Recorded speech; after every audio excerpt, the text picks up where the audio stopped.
वो पंडाल है जहां कल मची भगदड़ में अब तक कम से कम 116 लोगों के मारे जाने की पुष्टि हुई है। इस तरफ अलीगढ़ से एटा की तरफ जाने वाला हाईवे और यहाँ करीब 200 बीघे जमीन में ये पंडाल लगाया गया था, जिसकी कई दिन से तैयारी चल रही थी। यहाँ नारायण साकार उर्फ हरि भोले बाबा का यहाँ पर जो है सत्संग था, जिसकी उनके अनुयायियों ने कई दिनों से तैयारी की थी। कल करीब 1:30 बजे जब बाबा अपना सत्संग करने के बाद यहाँ से निकल रहे थे तो उनके भक्तों में, जिनमें बड़ी तादाद में महिलाएं थी, बाबा के चरणों के धूल लेने की होड़ सी मच गई। और जैसा कि आप देख पा रहे हैं, आज बारिश हुई है, यहाँ मिट्टी गीली है। कल उस समय उमस का माहौल था, बहुत से लोगों में यहाँ से जल्दी निकलने की भी होड़ मची हुई थी, तो वो यहाँ से जल्दी निकलना चाहते थे। कई चश्मदीदों ने बताया है कि सत्संग की वजह से, गर्मी की वजह से वो प्यासे थे, इसलिए सत्संग समाप्त होते हुए ही वो लौटना चाहते थे।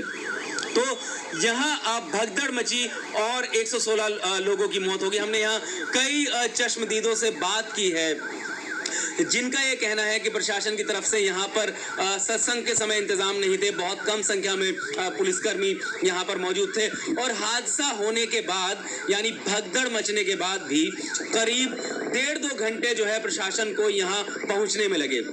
आसपास के लोगों ने, जो यहाँ महिलाएं पड़ी हुई थी, कुछ घायल थी, कुछ की जान जा चुकी थी, उन्हें किसी तरह अलग अलग वाहनों से है जो नजदीकी सिकंदरा राव में CHC है, यानी सामुदायिक स्वास्थ्य केंद्र है, वहां पहुंचाया। लेकिन स्वास्थ्य केंद्र पर भी जो है व्यवस्था काफी नहीं थी। अभी जो हमें पुलिस की तरफ से पता चला है, इस आयोजन के लिए 80,000 लोगों के इकट्ठा होने की परमिशन मांगी गई थी, लेकिन जो पुलिस ने FIR दर्ज की है उसके मुताबिक 2.5 लाख से अधिक लोग जो हैं यहाँ इकट्ठा हुए और ज्यादातर डेथ्स जो हैं इस हाईवे के उस किनारे हुई, क्योंकि भीड़ जो है बाबा के निकलने के लिए इंतजार कर रही थी और लोग उनके करीब पहुंचना चाह रहे थे। तो उस तरफ से एक अलग रूट बनाया गया था जो नारायण साकार हैं उनके यहाँ से निकलने के लिए। और अगर आप यहाँ देखें, इस तरफ ढलान है तो यहाँ बहुत सारे लोग फिसले और नीचे गिर गए। और जो चश्मदीद बता रहे हैं कि अधिकतर लोगों को यहाँ से निकाला गया और भगदड़, जैसा कि आप देख रहे हैं,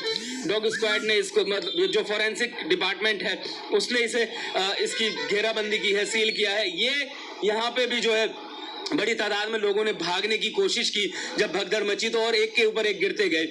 कुछ चश्मदीदों ने हमें बताया कि शुरू में 2-3 महिलाएं गिरी थी, लोग उनके ऊपर से होकर गुजरते गए और जो यहाँ पर गिरा वो उठ नहीं पाया।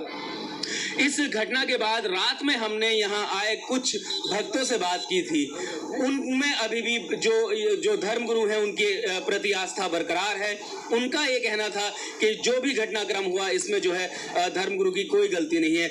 अभी फिलहाल इस मामले में FIR दर्ज कर ली गई है। उत्तर प्रदेश के मुख्यमंत्री योगी आदित्यनाथ ने अगले 24 घंटे में जांच रिपोर्ट मांगी है और सख्त कार्रवाई करने के लिए कहा है। लेकिन ये जो हादसा हुआ है ये अपने पीछे कई सवाल छोड़ गया है। सबसे पहला सवाल यही है कि जब प्रशासन को पता था कि इतनी बड़ी तादाद में लोग इकट्ठा होंगे तो पर्याप्त इंतजाम क्यों नहीं किए गए। जब भी इस तरीके के आयोजन होते हैं जहां बड़ी तादाद में भीड़ के जुटने की संभावना होती है, वहां पहले से ही स्वास्थ्य सेवाएं, एम्बुलेंस वगैरह तैनात की जाती है। इसके अलावा जो स्थानीय अस्पताल होते हैं उनको भी अलर्ट पर रखा जाता है कि अगर कोई हादसा हो तो हम कैसे टैकल करेंगे। अभी जो हमने लोगों से बात की है, चश्मदीदों से बात की है, प्रभावित परिवारों से बात की है, जो यहाँ आए लोग थे उनसे बात की है और प्रशासन के कुछ अधिकारियों से बात की है, कुछ बातें बिल्कुल स्पष्ट हो जाती हैं। पहली ये, जिस वक्त हादसा हुआ उसके लगभग 2 घंटे बाद तक यहाँ प्रशासन की मौजूदगी नहीं थी। दूसरा, हाथरस की स्वास्थ्य सेवाएं इतने बड़े हादसे से निपटने के लिए बिल्कुल तैयार नहीं थी। यहाँ कर से करीब 4 किलोमीटर की दूरी पर CHC है, अधिकतर जो लोग हैं वहां उनको पहुंचाया गया, लेकिन जब वो भर गया तो आसपास के जिलों में जो है मृतकों और घायलों को पहुंचाया जाने लगा।